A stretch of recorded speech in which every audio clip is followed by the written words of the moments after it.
Oh man, well, beautiful people, best damn nation.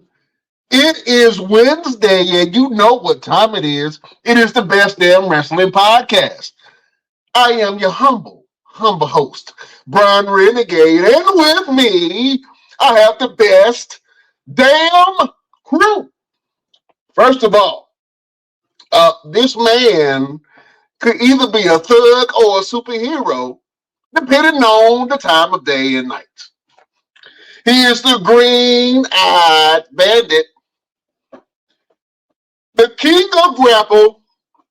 He's your mama's favorite wrestler, and he can whoop your daddy ass, Mr. Everything, Victor Andrews. Yo, what up? What's going on, good people of the best damn wrestling podcast? And with me is El Capitan, the head honcho, the head of the table, the man with the master plan, the Brian Renegade. Why, thank you. Appreciate that, my brother. Oh, man, in the building, he is a Lakers fan. He is a wrestling aficionado. He is the official Bake Bro. The one and only Senor Fuego himself, Chef Showtime. What's happening, Chef? What's good? Oh, man, we good, my brother. Blessed and highly favored, you know what I'm saying? As the old folks would say. Best damn nation, what's going on? Show us some love in the comment box. If you're watching this on Facebook, Twitter, Twitch, all of those apparatuses, all those apps. Thank you for watching us. If you're listening to us on Radio Land, iHeartRadio, Pandora, Apple Music, Amazon Music, wherever you get your podcast, you can listen to the boys at the Best Damn Wrestling Podcast each and every Wednesday or whenever you want to in your leisure. We appreciate you guys' love, support, and all that jazz. Fellas, let me go around the board real quick. What's going on? What's happening, Mr. Everything? Man, you already know I'm in the building. I'm at the gym. Got a couple of clients coming through, getting a little workout on. Out here making these dollars, making daddies holler, and making the mamas holler. I hear you on that. Oh man, Chef Showtime, what's happening, my brother?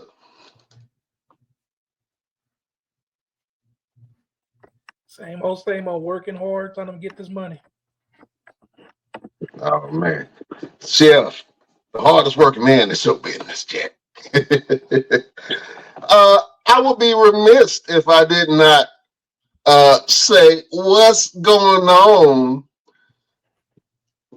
to Beyonce's real baby daddy, the one and only entrepreneur of entrepreneurs. This man once had a dream, and Martin Luther King stole his whole speech from him. Just like Steve Harvey stole Mark Curtis. The one and only LP is in the building. What's going on, man? How y'all brothers doing today? Oh, we doing good, man. Can't call it. What's been happening with you? Real quick. Can we go ahead and deem LP the Tony Stark of the best damn wrestling podcast? Hey, show them real quick. Show them one of the things that you made for when you do the photo shoots. One of them headpieces. Like you really put some thought into the stuff that you do. Show them it is one of them. You can see some of the breastplates and headpieces right there on the wall. Handmade. Tony Stark, man. Tony Stark. Tony Stark. I'm trying to get there. Oh man. LP, you got a big show coming up, my brother. Tell the fans a little bit about your show that you got's coming up. Oh yeah, just Back to the Future fashion show based on it's not based on the movie Back to the Future, but it's based on the theme decades of fashion, 70s, 80s, 90s, 2000s, 3000s. Just going through time and putting together a great show. I officially start this Sunday. So after that it'll be rolling full speed ahead. Oh man, so if you got some time, go ahead and get your tickets for your boy LP, man. He's gonna be shutting down the city with another fashion show. We're excited about this one, man.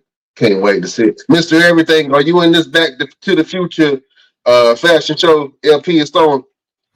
Man, I'm stuck in the past trying to get to the present just to see the future.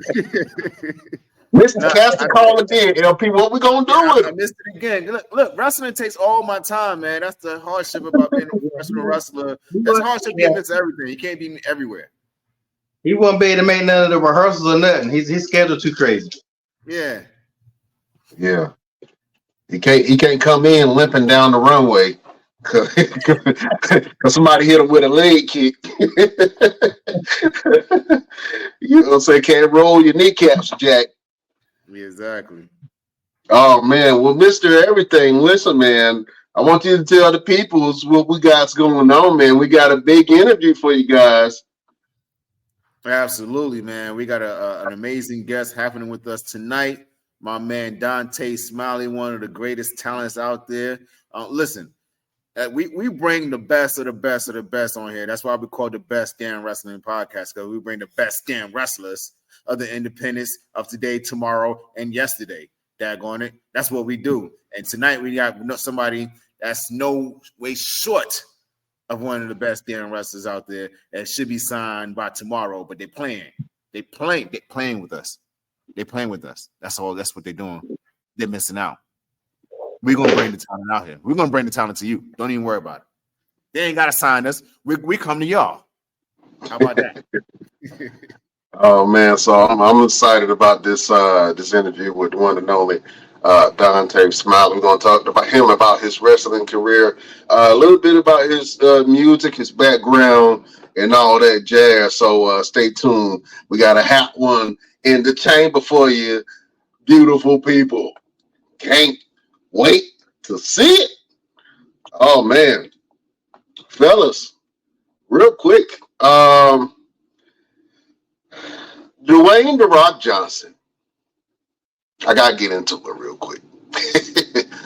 Dwayne "The Rock" Johnson made a debut last week. Showed up on WWE television.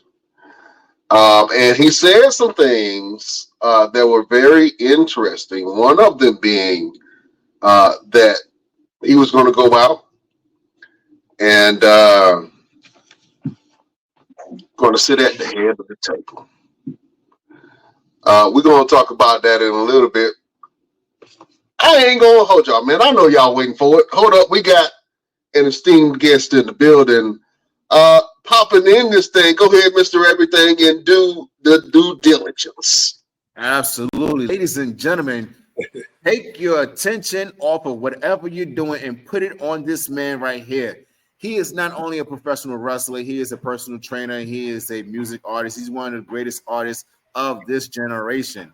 He's my man, my brother, my homie, Dontae Smiley. Welcome to the show, bro. Hey, man, I appreciate y'all having me, bro. Thanks for reaching out. It's good to be with all you fellas. Hey, no problem. Man. Hey, before we even get started, I'm going to go ahead and let y'all know something. The first time I met this man, he started talking. I looked behind me and was like, DMX? Where are my dogs at? My dogs at. Fair play. Yeah. So, Dontae, thank you again for joining the show. We're going to go ahead and introduce everybody so that way you know who you're talking to really quick, and then we're going to get right into the questions. Right up above me, right here, is our guru. He's been making predictions, and they becoming truthful every now and then. I wish he would predict when we're going to get signed. Right. He can predict it by tomorrow. But it's LP right here above me. Stuff if it ain't that. Yeah, exactly, right?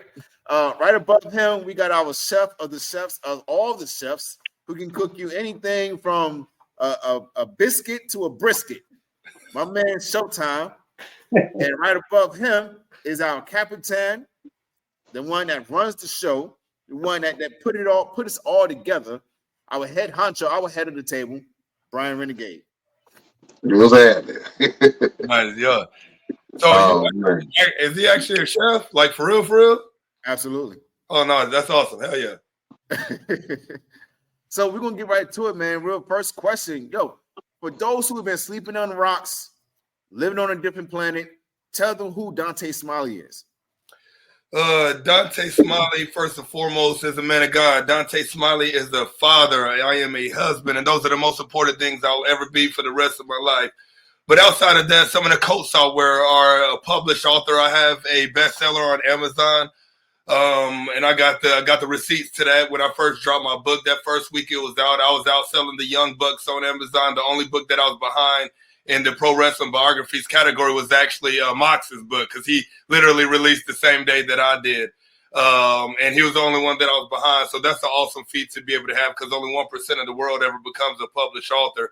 So it was real cool to be able to dive into that. But even more so than that, I've been a musical artist since I was 18 years old. Formerly back, we're talking 2008 through about 2014, which is when I started wrestling. I was in the scene heavy. I was doing all the Texas tours with major artists when they were coming into town. Did Texas tours with like Waka Flocka. Had to go out to Austin. Did Machine Gun Kelly. I opened up for Travis Scott twice when he was here. One for a festival and one time at one of his main concerts that's at a place out here called Trees. And then I found wrestling, man. It kind of fell into my lap because I started a wrestling podcast with a buddy of mine. Actually, we call it Yes, It's a Wrestling Show. And we cover local indie scenes, some WWE, but more important, we wanted to focus on the indie scene. And that's actually how we got to get to training with the guy that we ended up meeting, Anthony Black, is because one night we went out and did some photography and videography work for a company in this area. Went out with him afterwards, kind of shooting the stuff. And then this chick named Ruthless Lala. I don't know if y'all are familiar with Ruthless Lala, but great wrestler. She's from Texas, gets around the United States doing what she does. But she's the one that linked us to Tony. And now, 9.5 going on 10 years later, the rest is history, man. I've been very blessed with a lot of dope opportunities wrestling-wise. I've been able to do a lot of stuff, as you have, Mr. Everything, that we understand that some people will never get to do, be it TV, be it travel internationally, be it face habitual stars on a regular basis, as we became some ourselves, as we are, you know what I mean, with who we face in our associations and, what we've achieved, man. And I don't take that for granted, you know what I mean? That's why I work as hard as I do. That's why I sacrifice everything I possibly can, because not only do I owe it to God for putting me in the talents to be able to do this, but also, the 3 girls that I have outside of this door right here that are sacrificing even more so when I'm gone and whatnot, you know what I mean? And I take that to heart with my work ethic and everything that I try to put forth into this business. Oh, man. Talk about being a girl dad. What are some of the beautiful things about being a girl dad, and what did you learn about having? You say you have 3 girls. Having 3 girls, man. Yeah, 2 girls. Okay. Oh man, more than anything, I would say the biggest thing that I've had to learn, bro, is extreme emotional patience. The Taurus in me has a natural, very short fuse. I've got to control of that. I'm very at peace with a lot of stuff, so I don't get irritated very easily. I try not to let this world see me flinch in any kind of way. But I will say the extreme patience, because you realize that, especially once you have multiple, right? Like one, not too bad, but when you start having 2, and then you start seeing yourself in them, so to speak, and seeing your significant other in them, right? It's you versus you a lot of the time, and you got to talk to them a certain kind of way, because 1, they're not adults, so you can't talk to them like an adult, you know what I mean? And 2, that emotional bandwidth that they have as they're going through some of this life processes and learning experiences are the first time.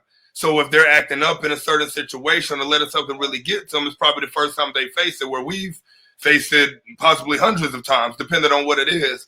And so it's really getting in tune with that and just getting a level of understanding on remembering that they're kids. And there's a lot of first times are coming emotionally, things we do outside in the world and all that kind of stuff. And you just have to have a lot of emotional bandwidth to make sure that you're ready for whatever comes. Because if you're not, then you might get irritated with some of it, and you just can't do that. You're a steward of a position. You got to grow these young individuals to be, great teenagers, to be great adults, or whatever it may be as time goes on. And so everything you do matters. Everything you say matters.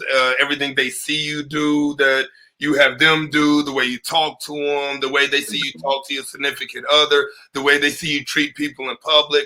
All of that plays a great part in their learning process throughout life. And if you're somebody that treats people wrongfully or not with the utmost respect and love like we're supposed to, they're going to see that and they're going to take to that, and they're just going to be another version of you by the time they really start doing things themselves in the world,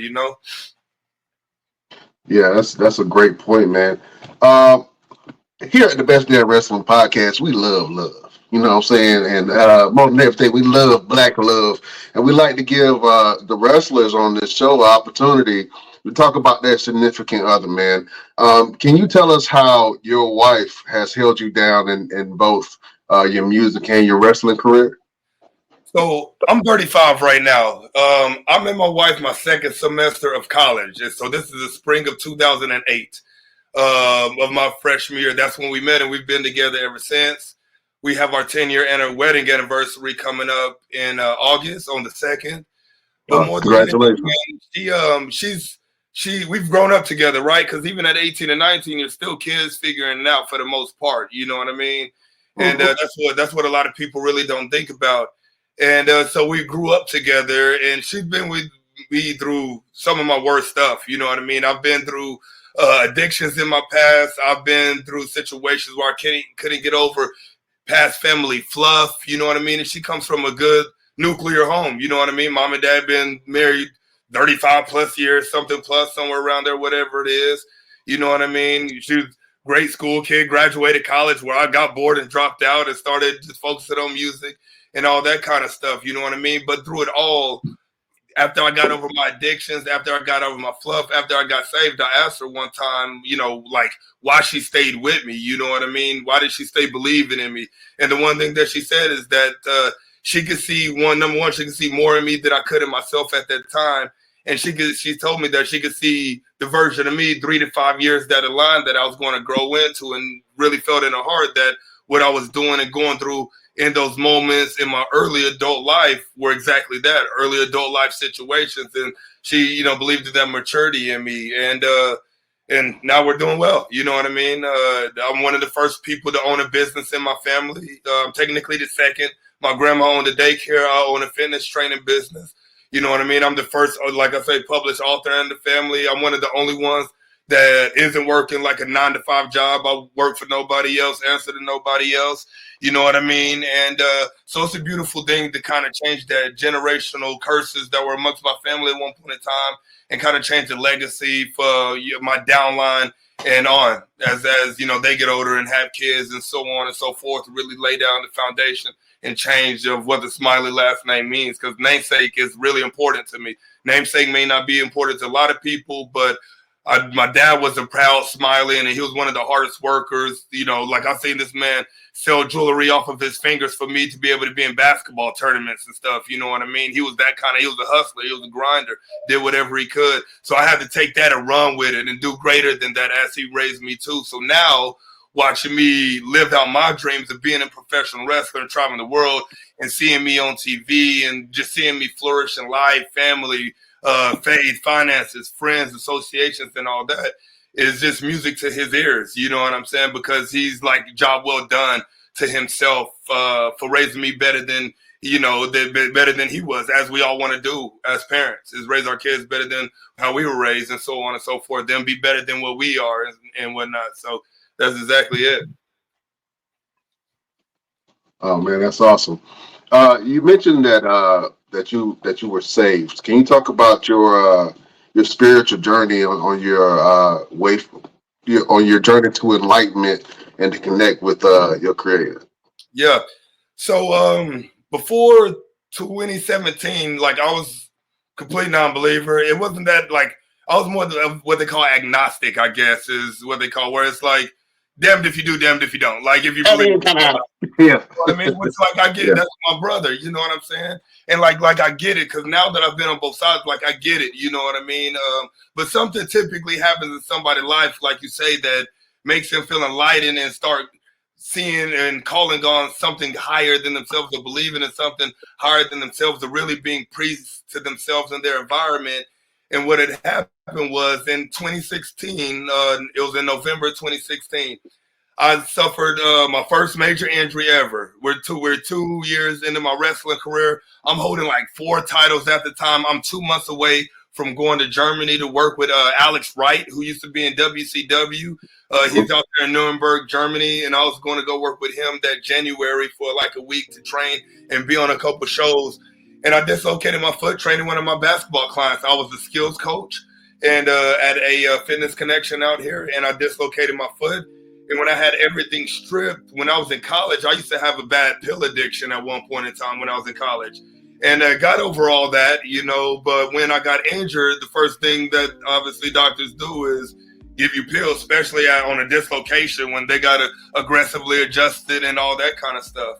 Right. And then I went back down that rabbit hole and started getting really depressed, started getting really suicidal, and kind of didn't know what to do. I'm going off on everybody. I'm kind of losing myself because at that time, everything that I was wrapped in what I did, not who I was. You know what I mean?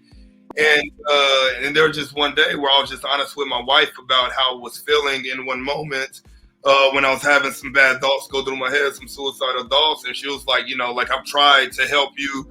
But she's like, I don't know what else to do. You don't want to go to therapy. You ain't really expressing what you're feeling to me and all that kind of stuff. Because like I was locked into myself and my mind and everything that was going on in there. And I had a client named Ali Makahi and that I trained in fitness. And every week she would give me a church invite card. I never went for years. Like I had this lady train me for 2.5 years, never went. She habitually gave me one of those invite cards every week. And I'm a person that like the cards, I typically didn't keep them, but for whatever reason, this day there was one that was still in my wallet. So after I talked to my wife, I went to my wallet and I saw that card in there. And it was kind of like a last ditch effort to find something, you know what I mean? Because I didn't know what else to do, you know? And so that following Sunday, we went to the church that we went to, which is Elevate Life Church out here in Frisco, Texas. And ever since then, I haven't stopped going. If I'm within 8 hours on an event on a Saturday, I'll drive back overnight just to make sure that I'm in church on that Sunday morning. You know what I mean? I've become a big part because I never want to go back to that feeling that I had before. You know what I mean? So I just try to stay real intentional and stay real in the thick of it. As far as my involvement in church, because I do 100% believe that me giving my life and getting saved in this, in Christ and all that, saved my life. You know what I mean? Like I know it's kind of cliche because that's what every Christian, Jesus believer says. But I mean, it's a God the honest truth because I was on a very, very dark and bad path and had a cloud over my head up until that point. And the moment I walked into that church, I felt a relief like I never felt before. And I made sure that I didn't ignore that key that I got at that moment, that download that I got in that moment. And I stayed true ever since. Oh, man, that's a beautiful answer, man. Chef Showtime got a question for you. Go ahead, Chef. What 2 belts are you holding back there? I see them 2 belts. So the white one is the main OIWA International Heavyweight Championship. I've been that champion for the better half of 3 years. I had it for a little over 2, and then I relinquished it because we were supposed to go on that CYN tour. When me and Andrews was part of CYN, and we were getting ready to go on that tour before Braun Strowman got re-signed by the E. Then the tour got canceled. So then I came back and ended up actually winning again. This black one is the OIWA International Heavyweight Championship, but this is a custom one that Sir Mo from Men on the Mission made me because he's the one that runs the OIWA. and he made me that custom black one, for the work I put in as I've been championing a lot of the stuff that I did backstage because I told him I wanted the black leather. So he gifted me with that one as, my personal one. So the moment, God willing, forbid anybody beats me, whenever that happens, they're getting that white one, that black one's going in the case because that black one's like my version of the Brahma Bull belt. I dig that. We got Sir Mo on the show tomorrow, man. You got a question that you want us to ask Sir Mo? Ask Sir Mo, who is the one wrestler that he thinks is the most looked over currently on the independent scene? Okay. All right, that's a good question. Yes. Myself and a lot of others that he has brought in that I face that he's got relationships with, and I'll be interested to see who he says. Will you be mad if he doesn't say your name? Not at all. There's a lot of good wrestlers. I'm not interested. There's a lot of good wrestlers out there. You know what I mean?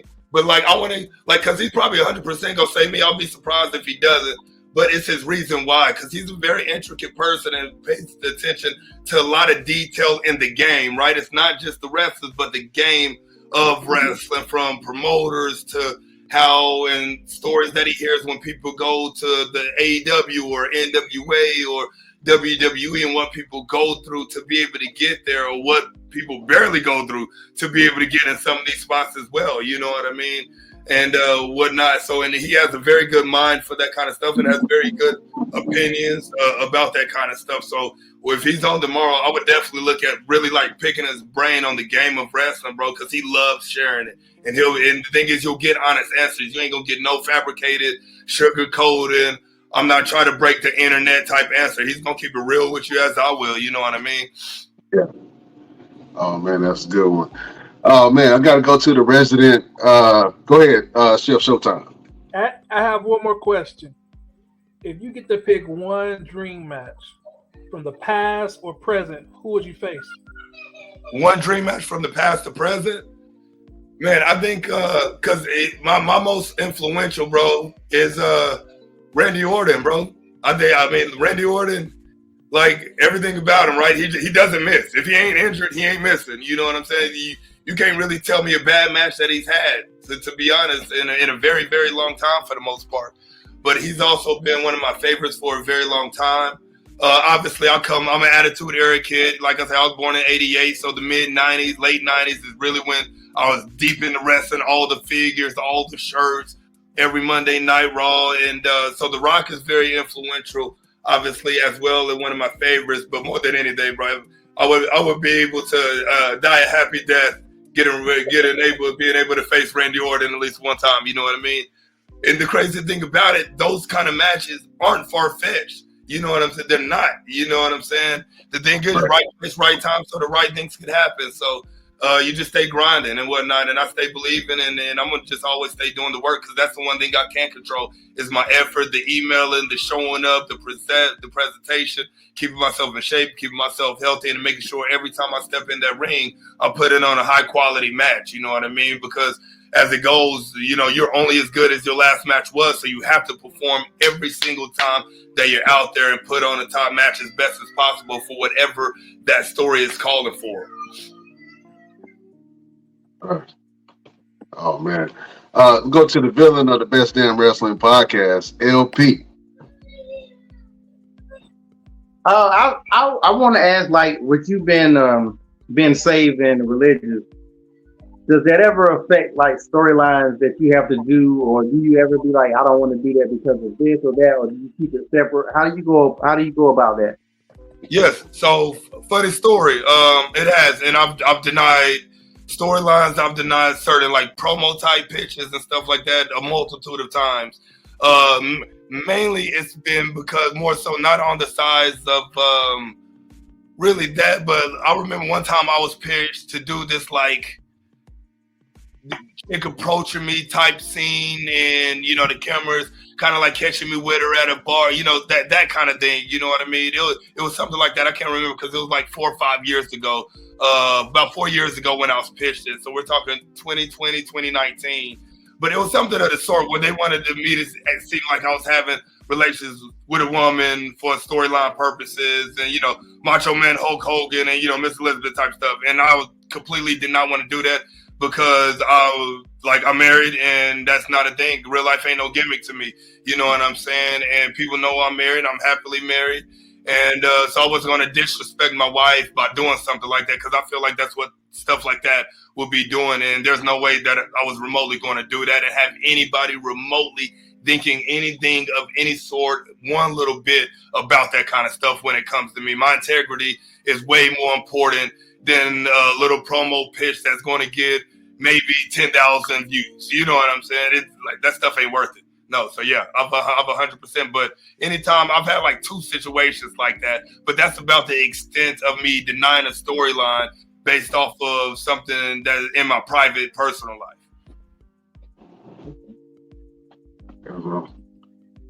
Was it a hard decision, or was it something you right then? You're like, nope, ain't no debate, ain't no change in my mind, nothing. Right away, I was like, I can't do that. Like that's exactly. I think that was my exact answer to him. I was like, I can't do that. I was like, you know who I am. I was like, you know what I'm about. He was like, I was just saying if you, I was just trying to test you and see what you would say. I was like, no, you weren't. You wanted me to do it because you thought it was gonna be a good story, but I'm not, dude. It was right off the rip that I was denying that 100%. Is that trying to test your gangster? They know black men don't cheat. Right? Yeah. Is that more on the independent side of things when you can deny stuff like that? Because I've seen, let's say the WWE side, where I've seen guys do stuff where I know they didn't want to do it, but they did it.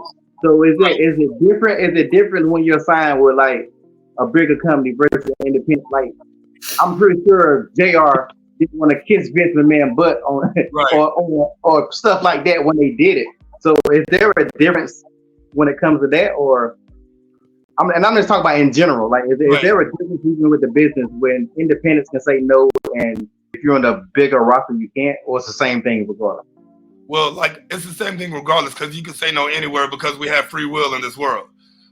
They might feel like they can't say a certain thing because they're scared they're going to lose opportunity, lose money, or lose something in the situation. So it's it's a what's it worth to you situation. For some people, their integrity isn't worth it. You know what I'm saying? Because life is bigger than all this, right? Like the grand scheme of life is bigger than anything that happens in professional wrestling. We have to remember that. And because you got to answer to people, you know what I'm saying?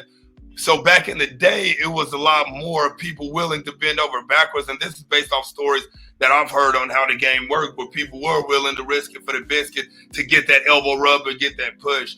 But nowadays, I feel like even at the majors, they respect game a lot more when it comes to what happens in people's personal life because they have to, because social media exists now. So everybody sees who people are married to, even if they're not married to another wrestler. They see the wife, they see the kids, they see this person, playing Barbies. Tommaso Ciampa posts his daughters all the time, and he's in there getting his nails painted and playing with his Barbies with his daughter and that kind of stuff. You know what I'm saying? So I think it's easier and more well respected to be like, I'm not going to do that.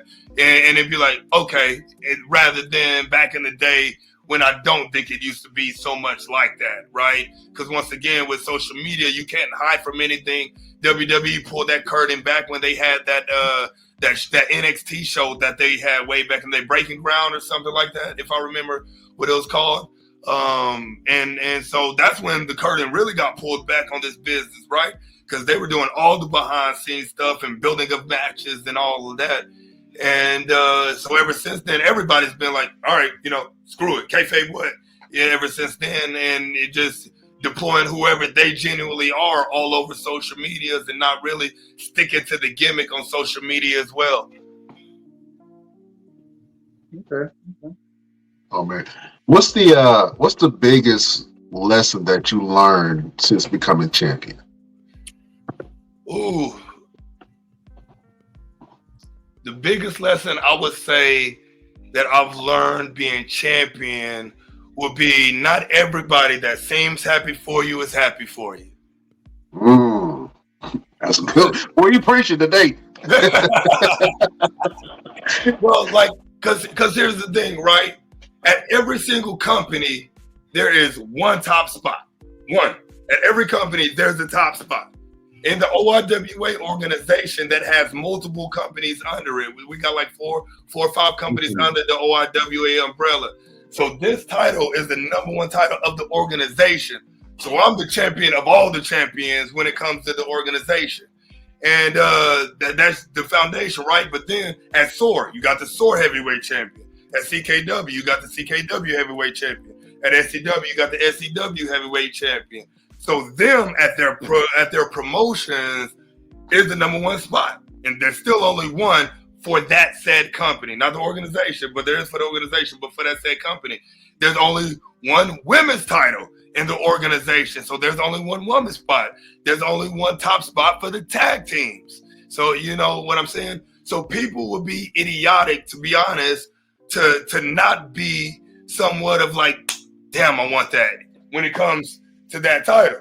You know what I mean? Or at least to be in a match with me with that title, because I generate good social media presence and my videos get real good plays on YouTube and things like that. So it can literally just get more eyes on them if that's the case, with the audience that I've been able to build for myself and that we've built as the organization as well, with everybody that's a part of it, from from the people that just help set up as far as our students go, all the way to Sir Mo and Jason Maldonado that run the organization. And so, yeah, but there's been some people that I thought were close, and I've seen it through other situations where jealousy kind of happened between friends for no reason other than wearing emotions on sleeve and forgetting that it's not about them, and forgetting wrestling is a work at the end of the day. And like the Iron Claw said, people get chosen for positions based off whatever the promoter feels to be in said position, and they get to stay in that position for however long said promoter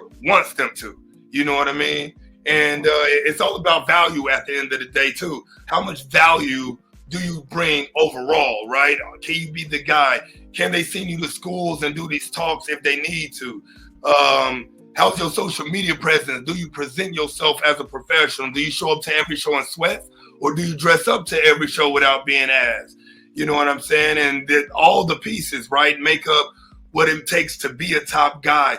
And not everybody is fit for that like they think they are. And not everybody is willing to change themselves to be fit for that position and would like to stay how they are and be in that position. And it just doesn't work like that overall at every company. You talked about your last name and leaving a legacy of respect for your last name. What does it mean to carry on that tradition of the Smiley name to you and your family? Well, it means a lot, because the Smiley last name is one. So I'm from Oklahoma City, technically. That's where I was born. I've been in Texas since I was 3 years old. But I was born in Oklahoma City, and all my family from there, so all my upline from some part of Oklahoma. And the Smiley last name, as dope sounding as it is and as ear catching as it is, ain't worth shit, to be honest. Like in the past, like grandfather was hard worker, but like 9 to 5 was gone all the time. You know what I mean? And whatnot. My dad was a hard worker. His siblings, I have family members that were former prison, crack addicts. Like that was synonymous with the Smiley last name up until really my dad met my mom and kind of took him out of that at one point in time. Mind you, my parents ain't together anymore, but my dad meeting my mom kind of from the burbs area of Oklahoma, but she took my dad out of that environment to help change him. And then in turn, I saw my dad work hard, like I said, selling rings off his finger, chains off his neck, to be able to pay $500 for me to be in a tournament down at UT that a college scouts are going to be at. You know what I mean? But I wanted to even do more than that. And so I wanted to be the first one to genuinely live life on my means, chasing something that I've always wanted to do. You know what I mean? Not do stuff because it's what I had to do to be able to provide, but provide being able to do whatever I want to do in my life with chasing this dream. And so that's what changing it is for me, man. And that's exactly what it is a legacy changer. And that's a conversation that my dad and I actually had recently. You know what I mean? I got Smiley tattooed like Jersey style on my back real big and like graffiti brick style. And because I like genuinely wanted to wear it on my back, you know what I mean? I'm proud of my last name. I was proud of what my dad did for me and my mom as well. You know what I mean? They split when I was like 4 or 5 years old. But both of them were very hardworking individuals. But I didn't want to I didn't want to be a 9-to-5 hardworking individual. I wanted to be able to show people that you could do more. You could be bigger than this. You can achieve your dreams. You don't have to succumb to this job just to be able to provide if you really want to go out there and get it. And I just put my head down and grind it from the music, you know, flowing into wrestling, flowing into fitness, and just nonstop all go. You know what I mean? My schedule is crazy as far as everything, you know, that I do throughout my life to, you know, make up what Dontae Smiley does and how I provide for my family. But it's all stuff that I want to do on my means, you know what I mean? Because it's all stuff that I love and things that I'm gravely passionate about. Absolutely. We mentioned Sir Mo a little bit earlier, man. Do you believe that Sir Mo belongs in the WWE Hall of Fame? Belongs in the WWE Hall of Fame? I think he does. I think because Man and Mission, you got to remember, they were one of the top black tag teams of that time. That's what people forget, you know what I mean? Because everybody looks at Mabel all the time, which rightfully so, the dude was ginormous, right? Like, so he stuck out like a sore thumb. Like every tag team kind of has, you know, the guy that does the comeback and the guy that takes the heat. You know what I'm saying? That's stereotypically how it goes. And Mo was the heat taker. He'll get in there and do some fast stuff and take it. But Men on the Mission was a legendary tag team. You know what I'm saying? They faced Diesel. They faced Shawn Michaels. They faced all them like all the cats people enamor over. You know what I'm saying? The only thing is, they were black during this time. If we're being completely honest, and those times are way different than now, and what, especially back then. You know what I'm saying? And so it was hard for him, man, because you had to walk on very, very, very, very thin glass to remotely get a corner piece of a chicken leg. You know what I'm saying? Or Right. get any. And so yeah, I would definitely say so, man, because Men on the Mission, they're one of the first rapping gimmicks of WWE. And how many rap gimmicks have they had since then? A lot. Men on the Mission did that. You know what I'm saying? And so on and so forth. And so I think respect is due in that circumstance. You know what I mean? They had one tag team championship run, so it ain't like they had a lot. But just like any other sport, you don't need to win championships to be able to make the Hall of Fame. It's about influence and what you achieve with the time that you did in the times that you did. Right. I absolutely agree with you on that, man. Well, you just mentioned something about music, right? When did you first fall in love with music, and where did your musical influences come from? I first fell in love with music as far as listening when I was probably, I would say, 8, 9 years old. And because of my brother, actually, he had huge Zic folders, you know, with the inserts to put CDs in, but like boxes of those Zic folders. And I mean, my brother listened to everything from Marilyn Manson to Tupac to Shania Twain to Garth Brooks. He just loved music. He could play 4 or 5 instruments himself as well. Like, so he was very, very smart and had great sound and you know, genre love. He was definitely non-discriminatory when it came to the genres of music that he listened to. But as far as doing it, it was, you know, me and one of my homeboys, Antonio, back in high school, downloaded this program called Audacity, got a USB plug-in mic, and we just got into freestyling at the tables when Clips came out with that song Grinding. Grinding, yeah. You know what I'm saying? Doing it on the table. Mm-hmm. And so we used to freestyle with one of our coaches all the time. We used to stay freestyling at the tables. And then finally we were like, man, let's start actually recording. You know what I'm saying? And it was something that I actually like took and ran with ultimately even after that, because when I got in college, I never stopped. You know what I'm saying? And we recorded our first track during my senior year, and I was already 18 at this time. So I was 18 when I recorded my first one. But even my freshman year, the first thing that I did was go pick up some equipment, put it in the dorm with me. When I moved to an apartment my second year, I upgraded everything because now I have my own room and kind of started expanding. And, you know, I was out there in Denton throwing shows at like Haley's and Andy's and Rubber Gloves. And really, I was one of the backpack rappers at the time when that was the thing to be said. because then it was really split. You had like your like, I'm gonna call it spade a spade. The white boy rappers that were over here, so they were doing like the Beastie Boys style kind of rap, the boom bap type rap, and then you had the street rappers. Like, you go over there at a certain time if you know people, you know what I'm saying? And I came in and I'm cool with everybody. So I was doing tracks with them over here. I was doing tracks with them over here. And so when I do shows, I was bringing all this together, from the backpack rappers to the college kids to the boom bap rappers that were over here, to the street rappers that were over here, and putting us all in one spot and really, cultivating a community of hip hop artists that were from different areas that could really coincide and throw shows that people would come out to and people would enjoy with no drama. And that's exactly what I was able to do. And then I started getting a little bit more popular, performing South by Southwest out in Austin, which I don't know if y'all are familiar with South by Southwest, but it comes through Texas outside of also Austin city limits. But started being official artist for that like 3 years in a row. Like I say, when major artists were coming into town, I was opening up for them at the big venues out here. Travis Scott, Casey Veggies, Waka Flocka, a whole bunch of people that were out in this area. You know what I mean? It was real crazy.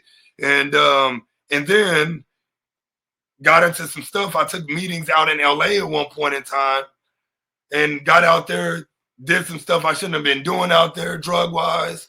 And it was like from that moment on seeing how the entertainment business was and how people really like survive in it and what they get offered and the influences.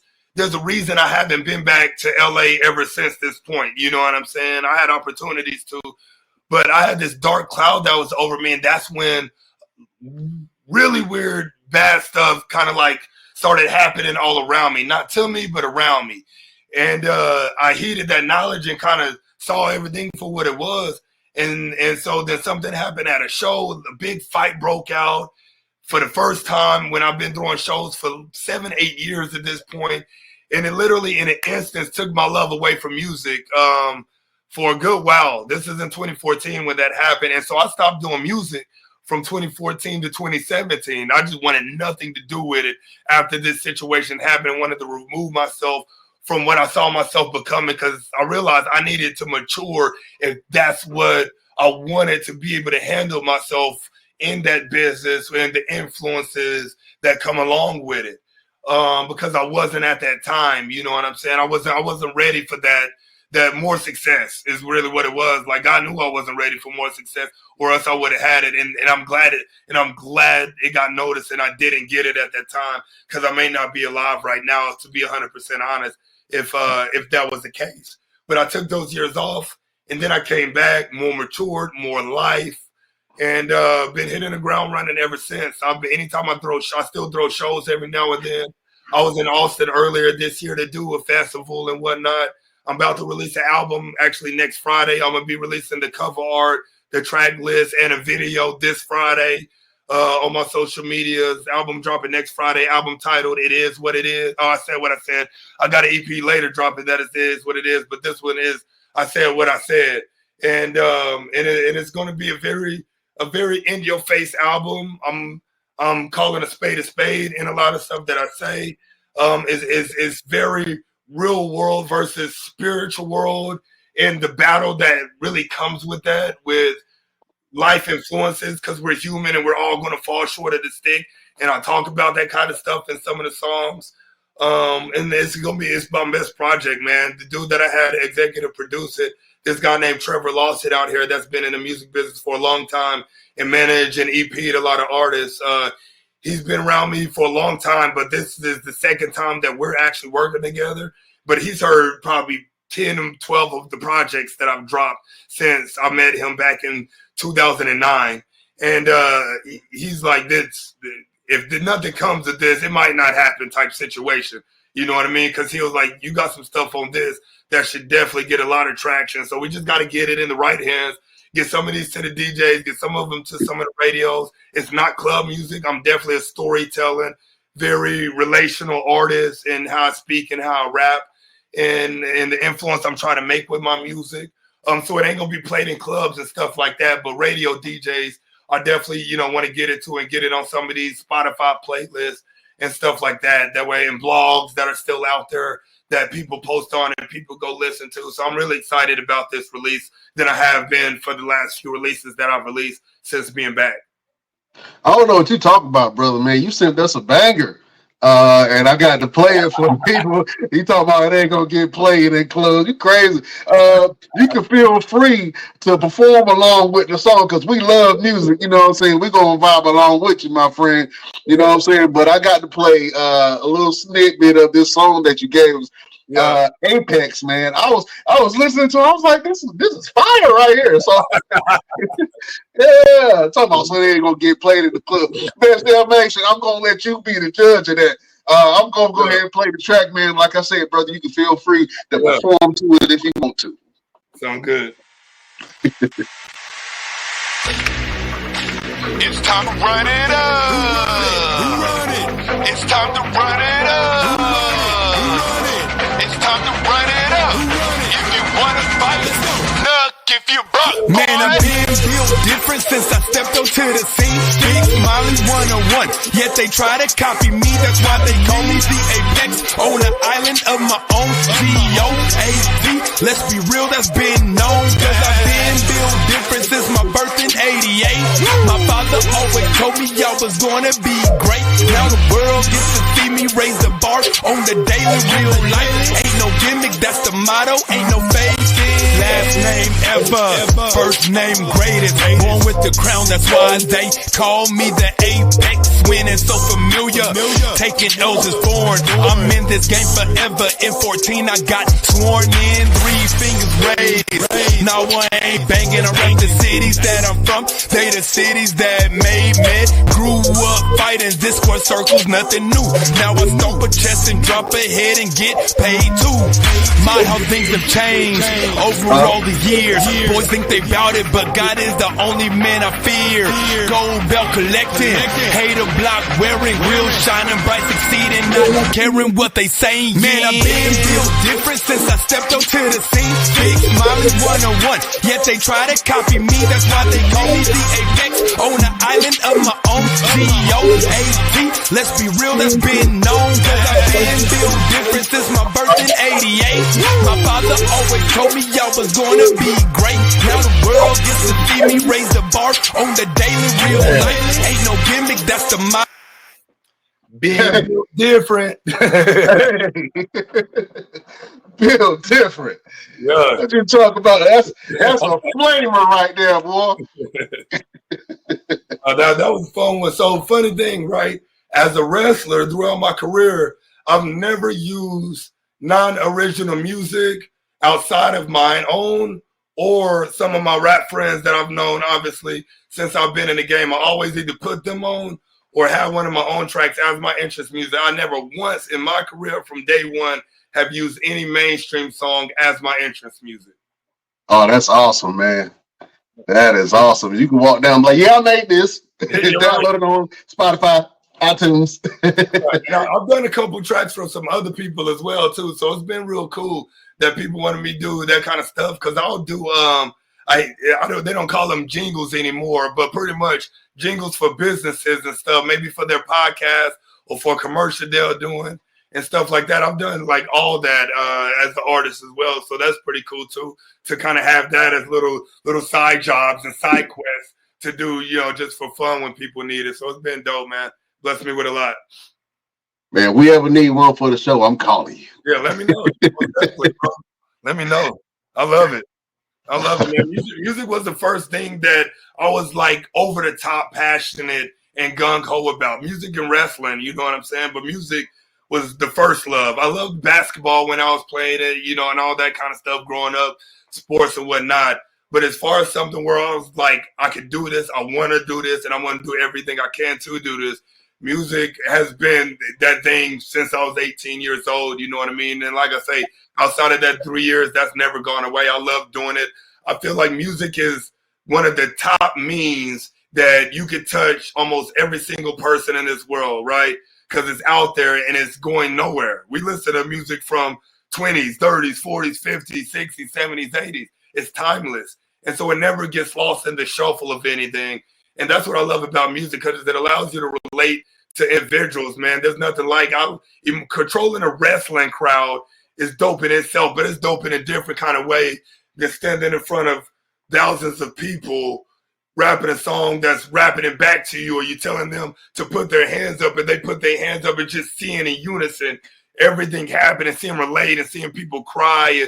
Oh man, it's wild, man. It's a whole different experience being a musical artist as a performer there than even as a wrestler. They both have different ways that they're very similar, but also very different when it comes to really connecting with a crowd and getting on the same wavelength with the people that are paying to watch you in those moments.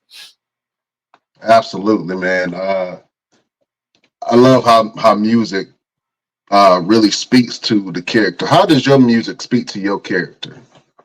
It does, because that's what I say. I'm built different, you know what I mean? Especially with that song, because anytime I change, I'm gonna change my song with it. You know what I mean? If I'm changing gimmicks, and right now I'm in that build different mode. You know what I mean? And what I mean by that is I operate as a one of one, right? I don't get caught in what anybody else is doing. I could care less, because if I give that situation over there what they got going 10% of my attention, that's 10% less that I have to focus on me. And I think it takes a built different mindset to be able to do that. When I hit the gym 5 out of 7 days a week and train exactly how I have to train to be able to keep myself healthy and keep myself strong and looking good for TV, I have the discipline where I don't need somebody to tell me to go. I have the discipline where people don't need to tell me to eat right. Granted, I'm a trainer, so obviously I'm going to be disciplined because I'm telling other people to as well. But at the same time, it takes a different mindset to really get in tune with being like, okay, my friends aren't on the same fitness journey that I am. Those other wrestlers aren't on the same fitness journey as I am, and so on and so forth. It takes a different mindset for that. And I correlate it to a lot of aspects of life with the way I operate that a lot of other people don't operate like that. And that's where the whole built different mindset for myself and the definition that I've given that word to myself in the song with the things that I do, that's how it goes. What do you want people to know about you? If people are just finding you out for the first time and they're trying to find out who you are and why should they get behind you and support your character and your growth, what do you want people to know about you? I would say more than anything is that it's not about the one thing, it's about the all things, and I'm about the all things. So I'm a person where you will look at me, you might find me as a wrestler, but the moment you click on anything, you're going to see everything else. Some people find me as a fitness coach, they click on the thing, they see me in everything else. I'm living proof that you can live life by your means when you realize that it's about all the things and not just the one thing. Life is bigger than the thing, right? It's all this. How you operate with people, how you operate deploying your 1% that God has given you in this universe and making sure and acting on it. A lot of people are afraid to act when it comes to them getting some kind of download with an opportunity, right? Because opportunities only last for the lifetime of that said opportunity. Opportunities do not always come back around. I hate when people say that. Oh, if you miss it, it'll come back around. That's the biggest lie that people have ever been told. Opportunities don't always come back around. Sometimes you miss it and you'll never see it again.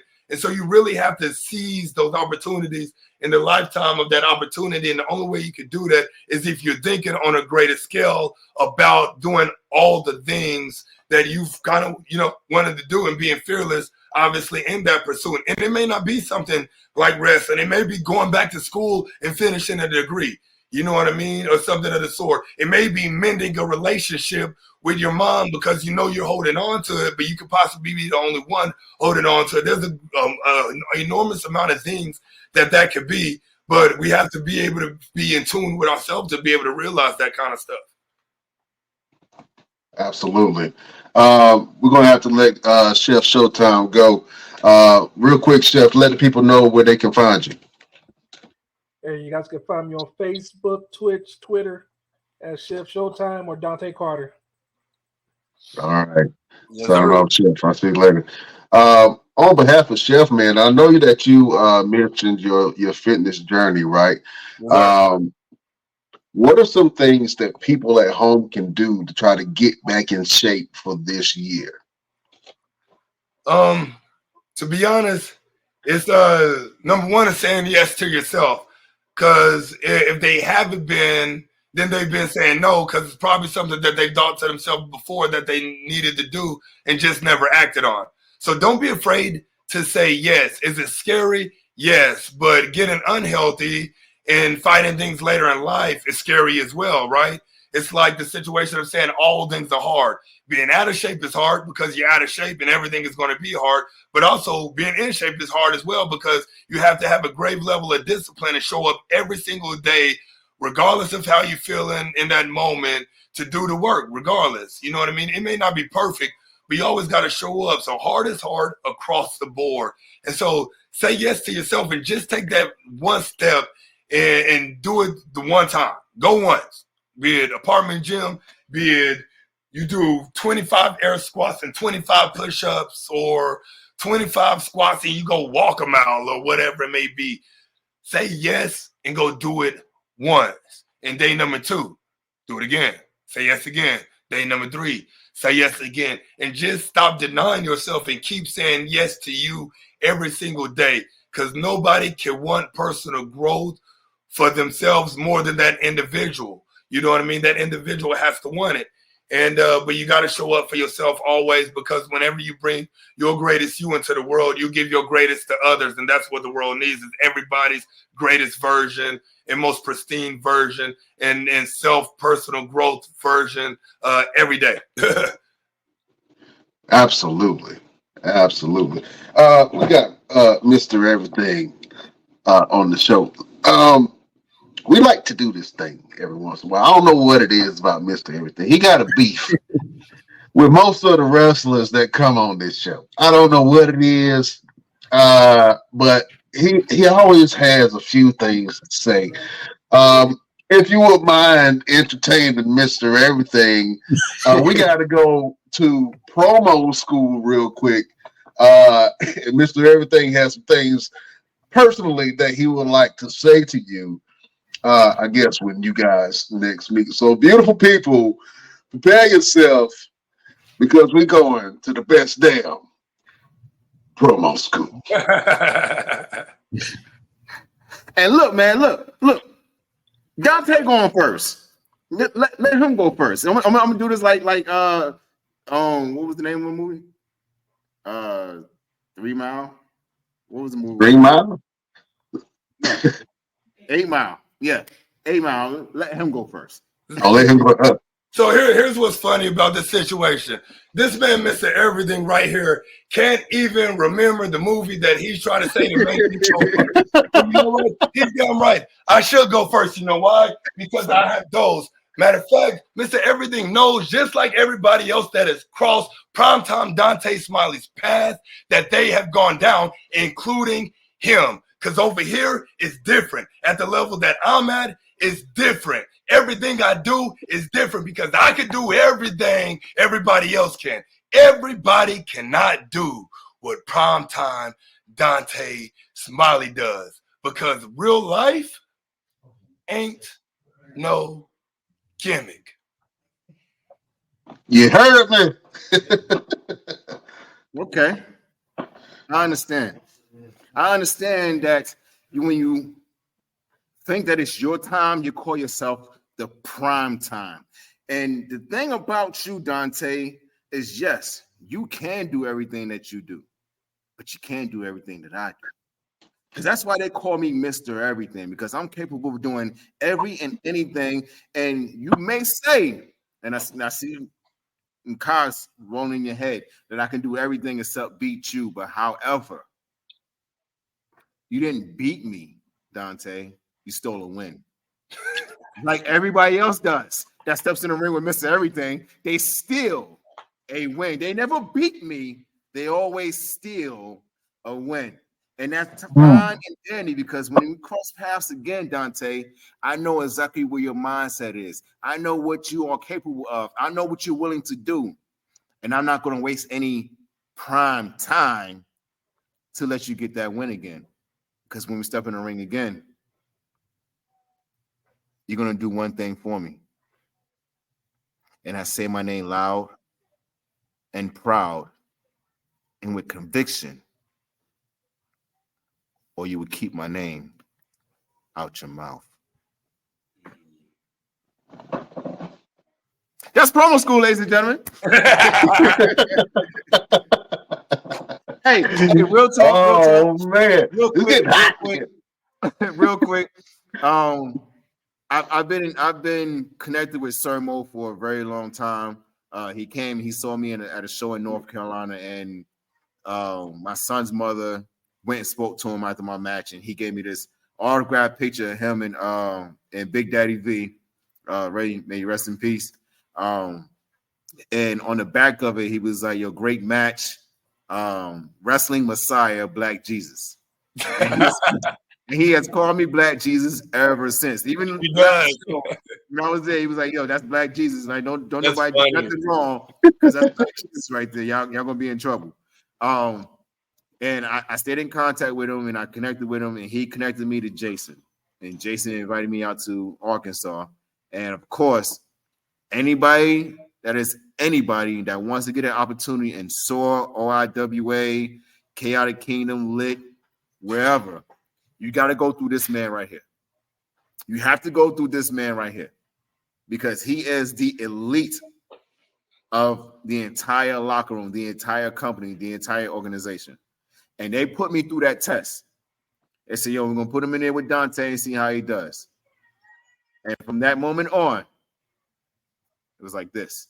100%. It was like this. And Jason has been in contact with me ever since, and they bring me back as much as possible. Yep. Sir Mo is bringing me down to Texas in June, and I'm excited. We got Germany, June 29th. Yeah, I'll go up there in April as well. 420, I'll be up there in that exact same spot because they're sending me up there. They're like, "Hey, we need you to go up there, test it out before we have all these people buy tickets to go." Yeah. You know what I mean? So I'll be out there on 420 defending the title as well, and seeing what this company is about, seeing how their locker room is. That way I can come back and relay the information to everybody. But yeah, it's going to be great, man. And that's the one thing about Mo, man. He's the most unselfish person ever, dude. The most unselfish person ever. He always tries to create opportunities for people in his collective that is close to him and on the outside. If he feels like you're somebody of value and you bring value, it won't crap on his name by him sticking his neck out for you. He's going to try to get you an opportunity 100%. And there's a lot of people out there that talk big game and say they'll do stuff like that, but not really do it. Mo's all about action. He's very little about talk, all about action on making sure he puts the people that he believes in the most proper position for them to really either level up, take it to the next level, be viewed at a certain level or whatever it may be. And that is a rarity in this game these days. That is very big rarity in this game. But luckily, people like myself and people like Andrews, we got him on our side, you know what I mean? Because it's rare and it's special, and getting to do life with the locker room that we have. Because I take that serious, as he said. He knows that I'm big on locker room leadership. I'm big on locker room culture because I think there needs to be a certain atmosphere in a locker room for when these people like himself comes visit or whatever, they feel like family automatically. The greatest thing that I hate is going into the locker room and feel like I got to sit by myself like I'm some weirdo on a bus. You know what I'm saying? Because it happens at some companies, because people, not everywhere do they make you feel welcome. You know what I'm saying? But it don't matter who we bring it in, bro. I don't feel threatened by anybody. You come into the locker room, you automatically family me unless you don't want to be, which is totally fine. But we're going to invite you to everything. We're going to do the show. Everything's going to be good. Everybody have good matches. Then it's like, hey, we're going to eat over here afterwards. You want to come to the restaurant with us? You want to come over here with us? When are you leaving tomorrow? Do you want to go work out in the morning before you leave? And everything of the sort, because we want people to feel like they're family when they're a part of our locker room. Because to me, they are, and I make sure all the locker room follow suits in those situations, and they automatically know because that standard presentation and core values has been long set, and they've adhered to that already. Absolutely. Could we see a possible tag team with Dontae Smiley and Mr. Everything Victor Andrews?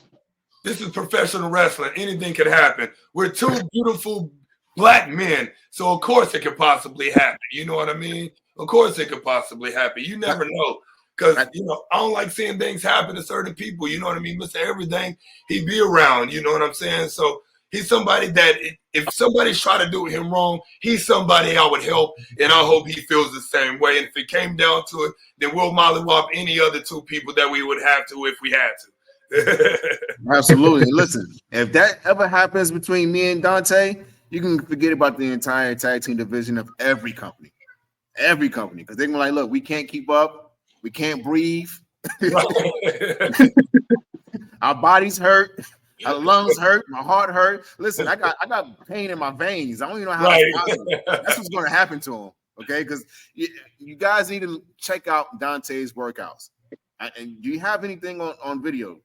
You have a couple of things on video, right? Oh yeah, I got a few things. I mean, on Facebook, on Instagram, type in Dontae Smiley, they'll be able to find it. Yeah, 100%. Absolutely, you guys need to check out some of his workout. Everybody says, "Oh, Victor Andrews, I ain't working on him." Look at this man's workout, and then come holler at me and see who you'd rather be bothered with. Neither one of us. You don't want to be bothered with neither one of us. But we'll get you to where you want to be, the way you need to be. That's going to fit for you. Like, we're not going to try to kill it. Our workouts are designed for us. Right. We try to tell people all the time, it's designed for us. But if you want to come and get your work in, we got you. Oh man. Listen, this was a great interview, man. Yeah, most definitely. We do this thing each and every show. It's a way for us to give a little bit of motivation, a little bit of hope to the people that listen to us. It's a way for us to almost give a little bit of a ministry and of sorts. Do you have a quote, a word of positivity, a word of motivation to help people get through? Dontae Smiley, do you have a final word for the beautiful people? Yes. And that final word would be, more than anything, and I wholeheartedly believe this, and it's cliche as hell, but it's what's gotten me through and gotten me laser focused. And I've said it already during this interview, and it's that people have to understand that nobody can do the work for them, right? And that's the thing. Nobody can do the work for you. You want it, you have to do the work. In this world, it may look like handouts, but there is no handouts in this world. You know what I mean? There is no fair in this world. All you can do in life to succeed, that you fully control all the way through, is the work that you put in to do so. Because nobody can stop that. And with that, nobody can stop or block a blessing that you have over your life that you don't let them. That's right. Oh man, that was a final word from Deacon Reverend Smiley. Oh man, you got another calling on your life, brother. Man, hey, listen, you got a voice, my dude, and I think that a lot more people need to hear what you have to say. I think that you are very talented. You're very well spoken, and I think that you're what we need to have, the voice like yours in these locker rooms and the representation like yours on our TV screen. So we wanted to just give you your flowers, my brother. We love your work. We're going to keep on supporting you even after this is done. Anything that you post, we're going to repost. So as we grow, we want to help you grow, man. And if I know if you need anything from Mr. Everything, go ahead and ask him. He ain't gonna say no to you. Yeah. Oh, that's my dude, bro. Oh man. Well, listen, thank you for that final word, man. Where can people find you? What's your social medias and what you got going on? Most definitely. So Facebook, Dontae Smiley, DONTAE SMILEY. Instagram is at DSmiley Built Different. Twitter is at DSmileyBD. Also, you could Google my name. My SEO has been locked in, so everything about me is going to come up. As I always joke, I say there's more about me on the internet than I wish there was. You know what I'm saying? But it's also at the same time, it's a beautiful thing. But yeah, so those are all the ways, man. Got a lot of good stuff coming up. Got some big shows coming up. Like I said, I'm going to be in Germany twice this year. We're working on Japan as well. We're working on going back out to the UK as well. So I'm really focused on the international travel and getting my name out more that way. Also still reaching out to do the TV stuff with NWA, to get back to doing some stuff with AEW and all that, man, and just keep the marathon going, dude. You know what I mean? Because it's a long race, this wrestling business. And you know what I mean? I'm not going to let the wrestling business take me out. If it ever came down to it, it's going to end when I want it to end, and that end ain't coming no time soon, because I still believe that the best is yet to come for Dontae Smiley when it comes to my professional wrestling career. And I owe myself and my family and this business the time to be able to find that out. You know what I mean? And so, yeah, I'm excited. Awesome. Real quick, what is your goal when it comes to wrestling? Do you have a wrestling goal? Yes, I do, man. Like straightforward as I want a contract, right? I want to be able to live off of professional wrestling, and that has to come with a contract with a company like TNA, AEW, WWE. Do I have the specific place? Absolutely not. You know what I mean? Because you never know where you're going to go. You never know where you fit in most, because I've only been in one of those locker rooms, which is the AEW locker room. And I do feel like I fit in there. I got a lot of friends there. My style is great for something like that. You know what I mean? It's just all about getting an honest opportunity to fully be able to show what you could do as well. You know what I mean? Everybody does what they can when they get the little spots and stuff like that, when Dark was still around and whatnot. But, everybody's 100% there for them, and we know that. And that's fine, because we get the exposure. Right? Like when we get there, we get paid, we get to be in there with some great athletes, and we get great amount of exposure. But just imagine when people really get an honest opportunity, some of these athletes out here, where you can see it in a little bit they might have did in the 5 minutes that they got it. You give them 10, and you can really see them possibly shine in that, and really see the value in somebody like my man BK got when he faced Hangman. You know what I mean? He got a grave, honest opportunity in that. Did his Doug Dizzle in that match, as he always done. I've been in the ring with brother. He's an amazing wrestler, amazing gimmick. And he went up there and got his eats when he was able to get that 10 minutes on TV with Hangman. You know what I mean? And did it at some point, and has definitely reaped the benefits afterwards 100%. Absolutely. Well, listen, I think you were being a little bit modest, man, because you got the best drop kick in the business, Jack. I see you take a couple of heads off with that drop kick. I was like, damn, how you get up like that? Kevin Hart. Yeah, I gotta stretch when I get out of bed, bro. You see, I want to pull a groin muscle or something. I was like, man, he get up pretty high. All right, that's all that Godzilla in the mouth. That's all that CrossFit, bro. That's what that is. And it's funny. So funny story real quick about the drop kick that I'll let y'all in, right? So back in the day, we're talking 2017, 2018, my former tag team partner and I, you can kind of see those right there. Like, we won like tag team of the year here in Texas, like multiple times at a big podcast that covered Texas wrestling. So we were really out there as a tag team for a good while, but we faced Keith Lee and Shane Taylor when they were PBK at VIPX. When we were talking about the match, I told Keith Lee, I was like, hey, when I hit you with the drop kick, like, protect yourself, because I know you're 6'3", 6'4". You ain't used to people getting up there. So please make sure you put your hand up. He was like, all right, cool.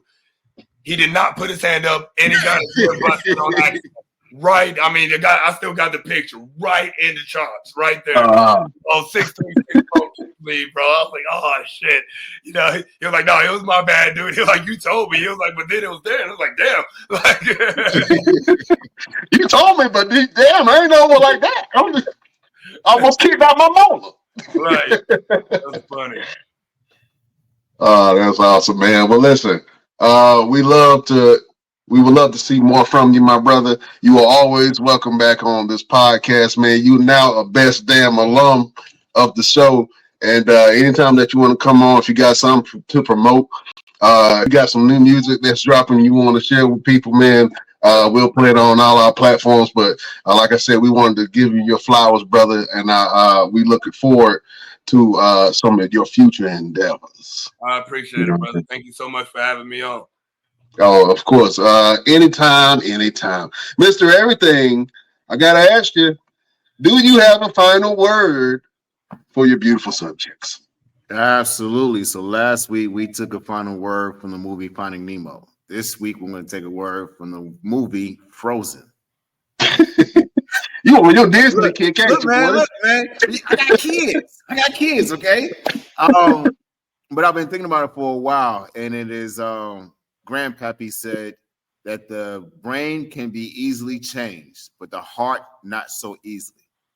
So I want to say to the beautiful people, your mind can be easily changed, but your heart not so much. When you do something, put all your heart into it and stick with it. Don't let your mind take over your heart and change you or deter you or detour you or send you on a different path from what you want to do. You might sit there and say, oh, I don't think this is going to work. I don't think it's going to come to fruition. I think it's taking too long. But if you really want that, if you really feel it deep in your heart, let your heart guide you and let your mind change to what your heart says, not the other way around. That's a word. Yo. That's a word, Jack. That's a beautiful word. This is why they call me From Mr. your boy. Everything. This is why they call me Mr. Everything with the green eyes. I can't follow that one. I can't follow that one. I've let that breathe.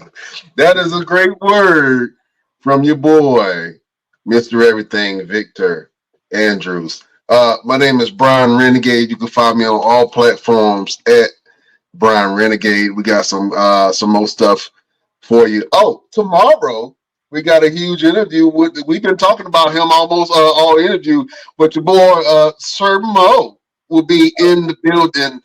He's talking about his career, a little bit of training, and some more stuff. So check that out. The interview with Sir Mo, and you can always, like always, check out all of the replays of the show on all of our platforms: iHeartRadio, Spotify, Pandora, all that jazz. Listen, can't hold you no longer. Dontae Smiley, you are a gentleman and a scholar, sir. Thank you for being on this platform. We are looking forward to seeing more from you, my brother. Thank you. Appreciate it, man. All right. We will see you next week on the next Best Damn Wrestling Podcast. Beautiful people, we bid you adieu.